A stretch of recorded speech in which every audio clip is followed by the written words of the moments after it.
Hey everyone, it's Z-Slayer Dre here, and today we have a few Sony news items to go over.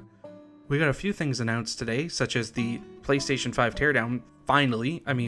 We are just about a month away from launch, and we're finally getting to see what we were paying all this money for.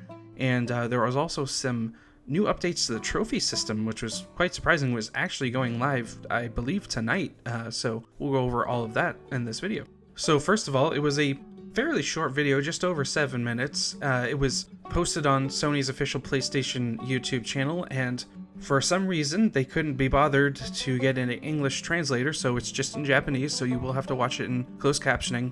This continues to be just, to call it utter chaos would be too kind to call whatever this marketing campaign is for the PlayStation 5. It is just abysmal. There seems to be just complete chaos going on in Sony's hierarchy. I don't know if it's the marketing team that's the problem. I think it's the higher ups, and they're just not giving the marketing team the right tools to work with, or I just don't know what's going on. They are just, they could not handle it any worse than they are right now. So as I said, the video was quite short. It's, like I said, 7 minutes.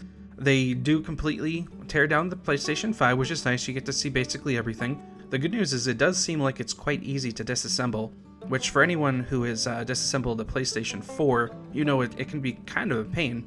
And personally, I need to replace the thermal paste in my PS4 Pro because it sounds like a jet engine, and supposedly replacing the thermal paste can help sometimes, but you have to dig deep in there, and I've never torn one down before, so I don't want to, there's a lot of screws to lose. So, hopefully, it's something I'm going to have to do soon. So, we'll see how that goes. But good news, like I said, PlayStation 5 seems like it's pretty easy to disassemble the clam shells, let's call them. Or it seemed like you can just kind of easily tear them off. And I just have to say this again. This is one of the worst looking consoles, or at least modern consoles, personally. I think it looks so bad. I don't know what they were. I don't know if it's just like a sign of hubris or something. Like, they just don't care at all. It's just, they think they're on top of the mountain, and us peasants will just feed them money just because they are who they are. I don't think that's going to work out for them too well in the long run. In the short term, yeah, it'll be fine. But long term, we'll see. So like I said, we got a full teardown. The good news is that the M.2 slot does seem to be very easily accessible. You just pull off the top clamshell, and it does look like you can pull off both the clamshells, but you pull it off, and then there's just a little slot right in there where you can put your additional storage, which you're sadly absolutely going to need, and it's not going to be cheap. I mean, the Samsung 980 EVO, I believe it's called, is coming out in a few days, and I think it was $230 for 1 terabyte. It says up to 7,000 megabytes a second. So I believe that should be compatible with the PlayStation 5 because it is faster than the PlayStation 5 SSD. So we will see once they publish the actual list of what's compatible. But a plan for 1 more terabyte of storage, I mean, that's the same thing Microsoft is costing. It's going to be around the $230 price point, let alone if you want more storage. One thing I did notice is that I think they've given different speeds for the SSD. Because I've seen in one press conference they said up to 5,000 megabytes a second decompressed storage or compressed storage, and in this one it says 5,500 megabytes a second. So I mean, not like that's a huge difference, but it is a difference. And I don't know if they were able to maybe increase the speed somehow, or is faster than they initially thought, or because I've seen other speeds too. I've seen people, misinformation is running rampant. I've seen people say up to 7,000, which is not true. So what that actual number is, it's somewhere in between 5,000 and 5,500. Like I said, probably not a huge difference, but there is a difference. And I don't think they've said anything about external storage, which is kind of the thing I'm most concerned about, because I can deal with it's terrible having a small hard drive as your main drive for the new games, but at least, like I said in other videos, the main reason I want to get a PlayStation 5 is to play older games at a playable frame rate. And if, I can plug in an old, external hard drive to save them on there, then that's fine, I mean, obviously you won't get the faster loading, but at least I can get the better frame rates, so it'll be better than playing on the PS4 Pro. But I don't think they've come out and said definitively if that will work or not. I really can't imagine it wouldn't work. I don't know why it wouldn't, but we'll have to. I really hope that's. If not, then the PlayStation 5 isn't looking good. But if that you can't even do that, that would be really, really bad. As far as other basic details goes, it does look like the horizontal stand. It can be screwed in, which is good. And then there's kind of claws that attach the shell, so that should be nice and sturdy. I think they said that comes with the console. I'm going to imagine most people are going to have it standing up. Although, the way most consoles are set now, most people, have them, laying down.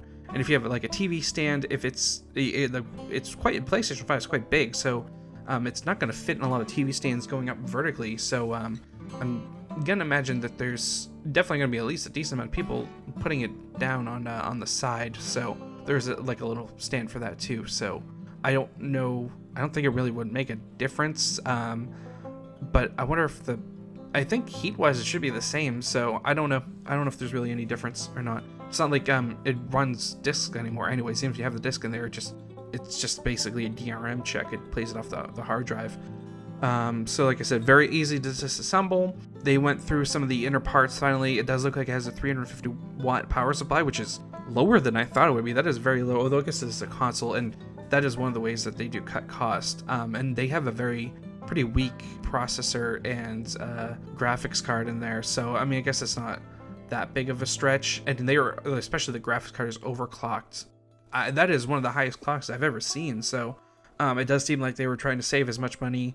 I think they took a huge gamble on the SSD, and I don't think it really is going to pay off that well because most games won't support it.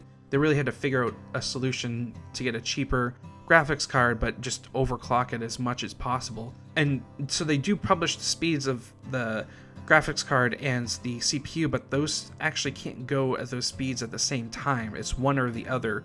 And the CPU only goes up to 3.5 gigahertz, which is not that fast, especially with games, CPU speed is everything for pushing up the frames, although I guess it's kind of capped off. Most games are probably going to still be 30 FPS, so I guess it wouldn't really need the higher speed, but it would be nice to have, so some games could do the 60.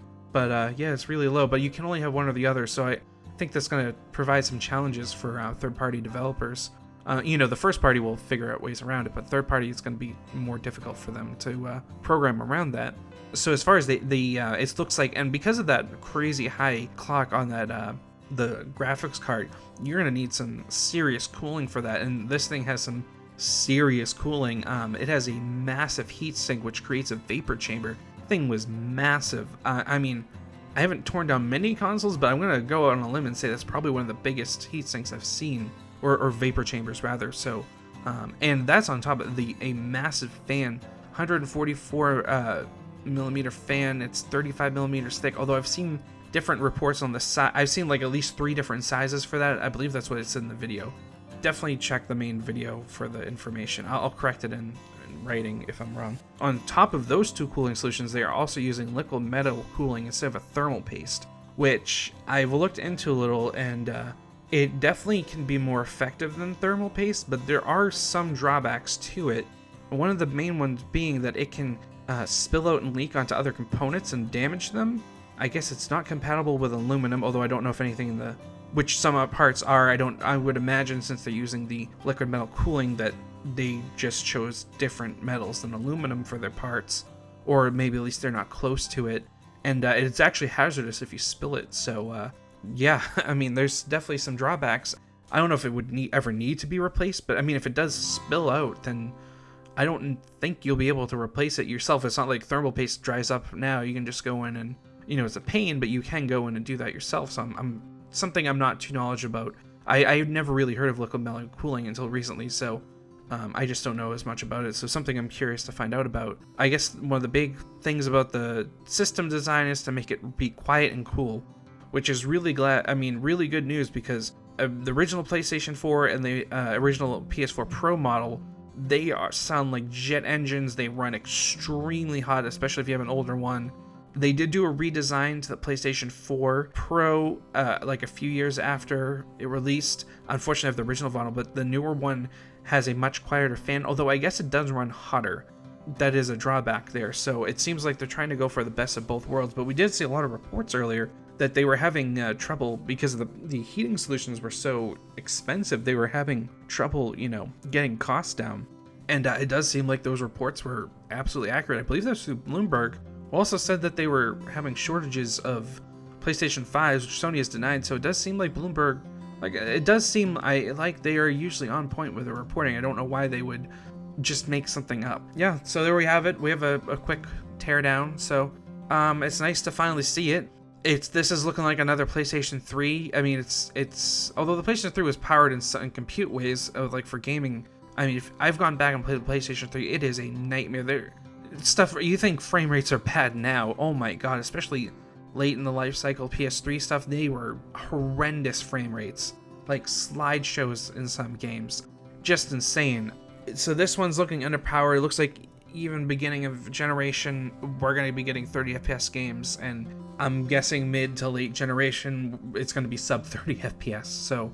The first party stuff will be fine. Third party, it's just, this is an underpowered system. The storage is reportedly, there was a leak. So whenever manufacturer publishes the size of a hard drive, you said 1 terabyte, or in this case 825, you never actually get that much.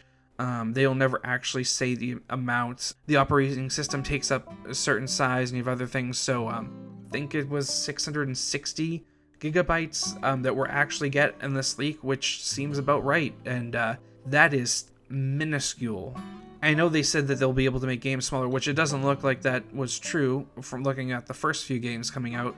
Even if they're able to compress stuff better, they're still going to be having 4K assets, which are much larger in size. So you're going to be able to have, I mean, if you play Call of Duty, you'll be able to install that in maybe one other game if you're lucky. No, not every game is huge, especially if you're playing older games or indie stuff. They're usually not as big, but if you're playing AAA titles, you're only going to have maybe 3 on the system at a time. And especially if there's a multiplayer game that you go back and play from time to time, like Destiny 2 or something, and you want to just, always have it on your system so you can play it, and you can play other single player games in the meantime, but you have that multiplayer game that you go back and forth to, and maybe you have 2 or 3 of those games. You're not going to be able to do that on this system. You're going to, like I said, you're going to have to buy plan on whether you're buying a $400 or $500 version of the console, plan on another $250 at least to spend on storage. I mean, you're going to need, unless you're only planning on buying 2 games for the console life cycle, I mean, you're going to need more storage. Over time, it will go down, but if you're looking at this, like M.2 stuff, I mean, they've gone down in price, but they're still expensive relative to the size of storage that you get. Especially like the 2 terabyte ones are still very expensive, even for like the PCIe 3.0 ones. So, but over time, especially now that all the consoles use it, the storage will get cheaper and cheaper. Or at least I guess for the PlayStation 5 uses it. I mean, they're using proprietary one for the Xbox Series X. I'm sure that one will go down over time too, but I really wish they let you choose anyone, but they must have something special about it. They felt like they needed to just do proprietary ones. Now, the other major news story that came out was there's some changes coming to the PlayStation 4, or actually there's the PlayStation family of trophy system. This kind of came out as a surprise announcement on the blog. There is some misinformation going around, or possibly correct information, or there's conflicting information coming out. I'm just going off, I'll say what that is, but I'm basing my information off of the direct US PlayStation blog, but it does seem like there's some conflicting info, so we'll go over that. But the biggest change is that currently right now your trophy level is 1 to 100, and as you know, once you hit like level 10, it goes up very, very slowly. You can have like over 100 platinums only be like in the 20s, I think. They're changing it from 1 to 100 to 1 to 199, so a lot more levels, and they're saying that if your current trophy level is 12, you'll be somewhere in the low 200s, so everyone's going to get transferred over to this new system starting tonight in the US. Yeah, that is weird. I don't know why. I mean, that means you're going to be getting levels like constantly, and the thing is, it's going to be the same as now. The earlier levels will go up much faster, and the later, as you go on, the higher levels will take much more time to level up. Yeah, I don't know why they made it take so long to, or make it so quick rather, because you're just going to be, especially if there's another notification for your trophy level going up. I mean, you're going to constantly see that thing going off every few trophies starting off for a while. Yeah, and it says the exact level will depend on the number and grade of trophies you've acquired. So yeah, that's cool, I guess. I mean, and the other thing is that you're along with your level range, you actually get a special icon corresponding to that. So 4 categories: bronze, silver, gold, and platinum. If you hit level 999, you get a special platinum icon, and starting off from, it basically looks like every 100 levels you get a new icon. So once you hit level 300, you get the silver one, 600 you get the gold one, and there's different ones. They look cool. I mean, I'll put up a image on screen here, but yeah, I like it. I mean, I think they could do a lot more with it, but it's something. I like it. It's a good idea. I think there needs to be a lot more changes to the trophy system, but this is a good start. It's it feels so bland right now, and just nice to see something and spice it up.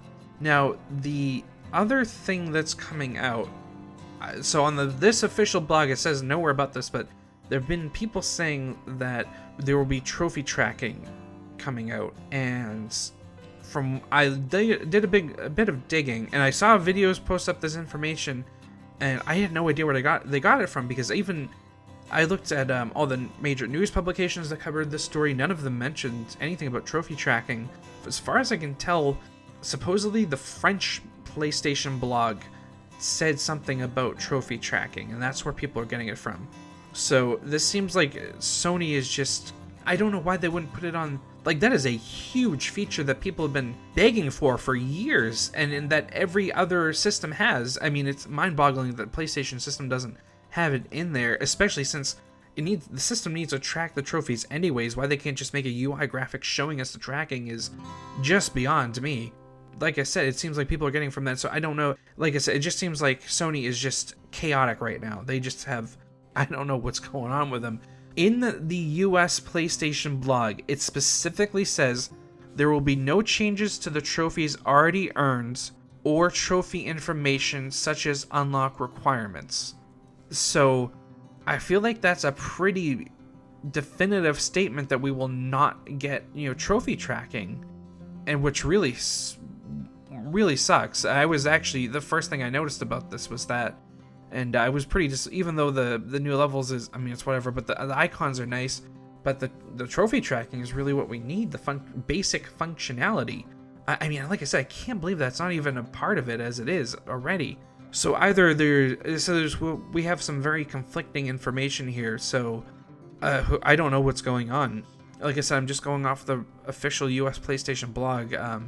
So clearly one team was told one thing and one team was told another thing. Maybe they initially wanted to add in the trophy tracking, but couldn't for some reason, or just didn't feel like putting any effort into it. I don't know what goes on at PlayStation. I really don't. We'll find out tonight. I'm leaning towards the side of there probably won't be tracking, as much as I would love it. Like I said, it's a pretty definitive statement here saying that not. So either this is complete misinformation on their official blog. I don't know why they would give it, like, the French one more information than the US one. No idea why. I mean, the US is a much bigger market, and a lot of people get their actual info from this blog, so who knows what's going on. But I really hope it is an actual thing, because I would absolutely love that, especially for some trophies. It's just a nightmare not knowing where you are in your progress, or some of you just can't keep track of. Like, when there's things that level into like the thousands of something you need to do, you really can't keep track of it yourself. So hopefully they do add that in. If they don't add it in now, hopefully they add it in, eventually.